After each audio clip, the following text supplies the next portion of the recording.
Irmão, tem coisas que eu nunca te perguntei com relação à sua vida, até, por exemplo, por que psicólogo?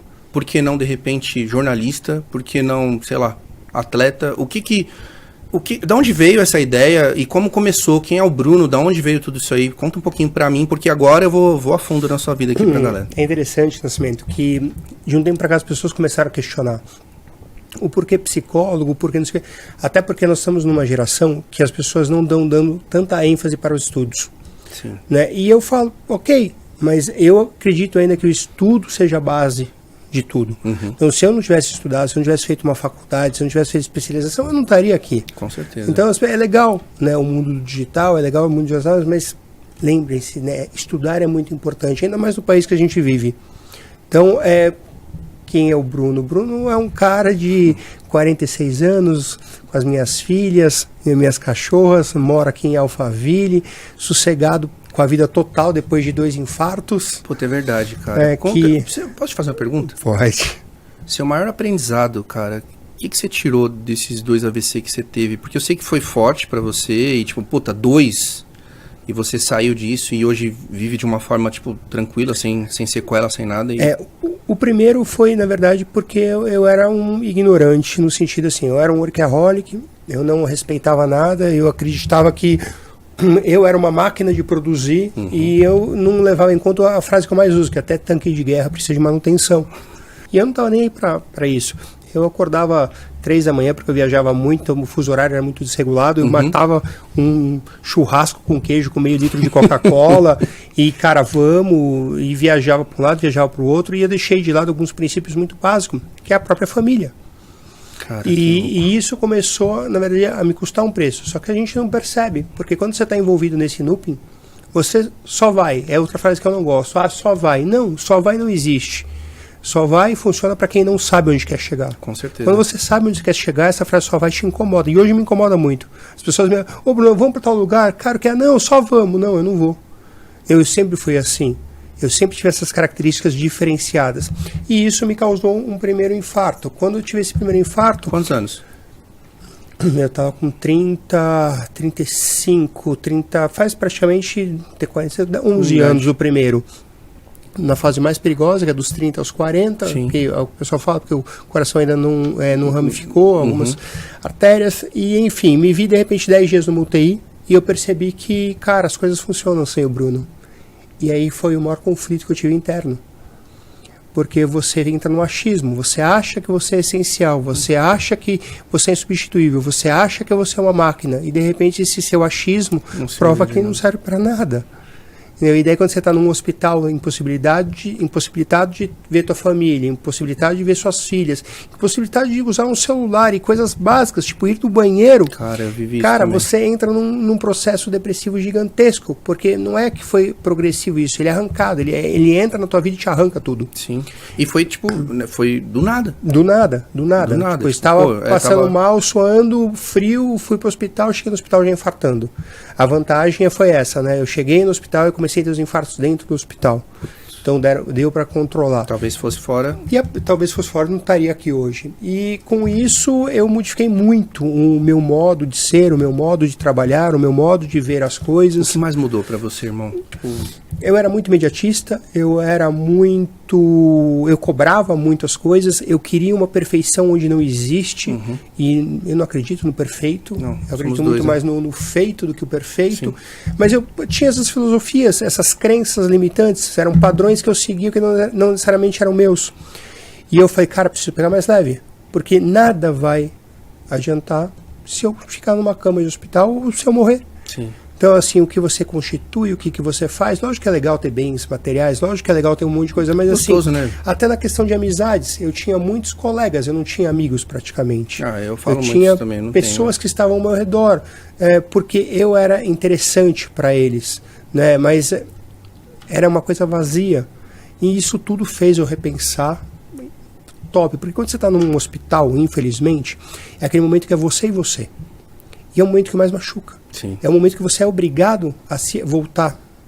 para si. E né? ir para dentro buscar alguma olhar, coisa. Exatamente. Você vai olhar para a parede, olhar para outra parede, olhar para todo furado, alguém todo não sei o entrando quê. lá. Alguém entrando a cada X hora para te dar um remédio. Você precisa apertar um botão para ir no banheiro. Você fala, cara... Quando consegue ir no banheiro, né? Aonde eu estou? No começo é papagaia Isso, do lado, até fralda você usa. Quer dizer, poxa, você se sente um nada. E daí você fala, peraí, tô tendo uma nova oportunidade na vida. Tá? A vida está me dando uma nova opção de ver as coisas, né? Uma oportunidade diferenciada. Tem pessoas que não enxergam isso. Uhum. Eu fui aquele que parei para analisar. Para analisar e tomar, mas você teve no segundo. Você já era formado? Já, eu me formei em 99. E depois eu falo, tá bom, mas você melhorou e você fez, a pessoa já me... Mas e o segundo? O segundo foi um trombo que desalocou, então assim, eu estava totalmente com os medicamentos em dia, eu estava tudo certinho, estava fazendo ginástica, só que assim, eu já tinha essa questão, né, e eu não tomava o anticoagulante, é a única coisa que eu não precisava, e daí teve um trombo que desalocou após um esforço que eu fiz um pouco maior de um exercício que eu fiz, e daí igual o meu médico falou, foi uma fatalidade. Então, esse segundo foi uma revalidação do primeiro, literalmente. Não que tenha acontecido isso na vida das coisas, mas quando acontece é porque tem alguém lá em cima que fala assim, cara... presta atenção. Presta atenção, você já teve aquela tua chance, e eu percebi que eu estava de novo saindo um pouco daquele caminho, eu estava voltando para um workaholic, porque o workaholic que a gente fala, o que é? É você trabalhar e não ter tempo para si. É o que eu mais ensino hoje. É não ter tempo para a própria agenda. Não ter tempo para sua agenda, ou melhor, você nem ter uma agenda, porque eles confundem, porque o workaholic não tem agenda. Não tem agenda. Porque se você tem uma agenda bem feita, você não é workaholic. O workaholic, ele participa da agenda dos outros. Exatamente. O workaholic é aquele que assim, tem alguma coisa, ele está entrando. Ele não consegue ficar quieto, ele não quer. Então, é uma filosofia totalmente diferente. O workaholic não necessariamente é uma pessoa altamente produtiva. Sim. As pessoas confundem muito isso. O workaholic é o cara que trabalha e muitas vezes até não tem o resultado que poderia ter. E nesse segundo foi muito mais leve. Tive uma consequência um pouco maior, por ser um trombo, mas assim, eu já levei o hospital de maneira diferente, eu já levei as coisas de maneira diferente. Já tinha um aprendizado. Eu já tive um aprendizado como tudo na vida, e daí veio a maior lição da vida, né, que quando você passa por uma situação e você traz algo positivo, você pode repetir uma, duas, não que o pessoal tem infarto, pelo amor de Deus. Não tenha um infarto, se cuidem, por favor. Exatamente, mas, poxa, você tem a obrigação de levar mais leve, e eu levei mais leve, eu deixei a minha família mais tranquila, minhas filhas ficavam apavoradas, assim, calma, já o primeiro já foi, agora isso aqui tá de boa, estamos levando. E isso também foi gostoso, no sentido assim, poxa, olha, você começar a dominar uma situação que você não tem o que fazer. Sim. Então no hospital eu brincava, eu nunca vou esquecer que eu precisava colocar um negócio no dedo e me irritava aquele negócio lá que era o medidor lá, não é? De oxigenação do sangue, sim. O caramba 4. Daí o médico chegava, eu punha no dedão do pé, eu punha não sei o quê, daí uma hora o médico falou assim, não, você não pode sair porque você tá com aqueles pijamas, né, de filme que você fica com a bunda, de fora. Aí eu falei, beleza, não pode sair, então vou te chamar no corredor, e saí quase pelado no corredor. E o pessoal falava assim, mas caramba, Bruno, você está numa UTI, caramba, Bruno, você está numa ala que você é o mais novo de todos, e por que você faz isso? Eu falo assim, porque se eu não trouxer a felicidade aqui para dentro, cara, eu vou pirar.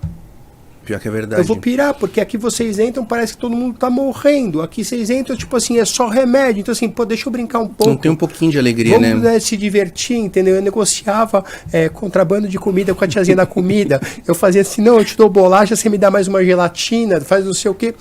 Pra quê? Pra que tudo ficasse mais leve. Eu não aprendi isso da primeira vez. Sim. A vida me mostrou que deixando as coisas mais leves, eu poderia superar mais obstáculos, eu poderia chegar muito mais longe. Isso em tudo, tá? Isso que eu ia perguntar, você leva isso... Isso em tudo, em relação à família, em relação ao trabalho, em relação a problemas que eu tenho ainda em algumas empresas que eu tive, várias coisas. O que adianta? Não resolve. Não resolve. Né? Daí você vai...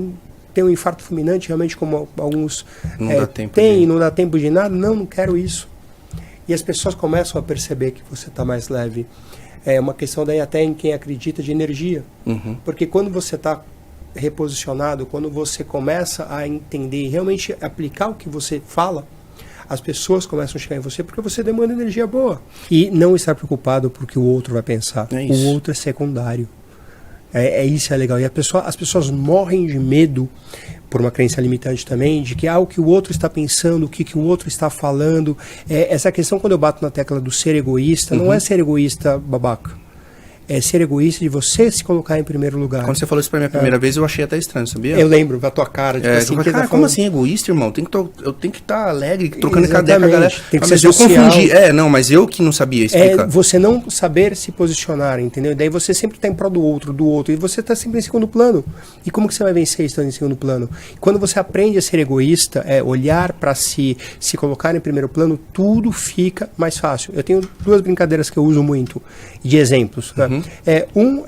Que é o mais top, que é assim, meu sonho um dia quando alguém entrar no avião e o comissário de bordo ou a aeromoça começar aquelas instruções e falar, né, que quando cair as máscaras, coloca primeiro em você e depois no outro, alguém levanta a mão e fala assim, pô, mas você é egoísta, né? Quer dizer, primeiro em mim, depois no outro. Pô, se alguém um dia fizer isso, pô, eu vou rir muito, porque não é que a pessoa está se ensinando a ser egoísta, ela está falando o quê? Que se você cuidar de você, você estando bem, você vai ajudar mais pessoas.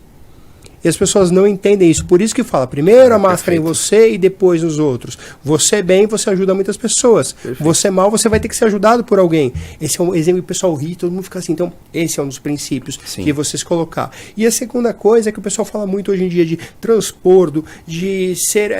transbordo é ápice na internet. Gratidão e tudo mais. E daí você olha aquela pessoa nas entrelinhas e...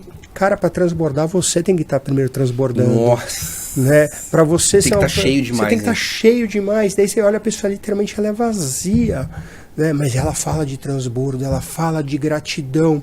E ela não consegue ter gratidão nem para quem trabalha junto a ela. E essas pessoas, assim, tem exemplo de pessoas que, assim, que maltratam funcionários em casa. Tipo assim, a pessoa que vai te ajudar na limpeza, e depois ela sai postando, fazendo history, fazendo story. Ai, porque é Deus, é porque é gratidão. Para, gente. Nossa. Para de ser vazio ou vazia. Olha um pouquinho nas entrelinhas as coisas. Né? De novo, ninguém é perfeito, mas você pode buscar melhorar.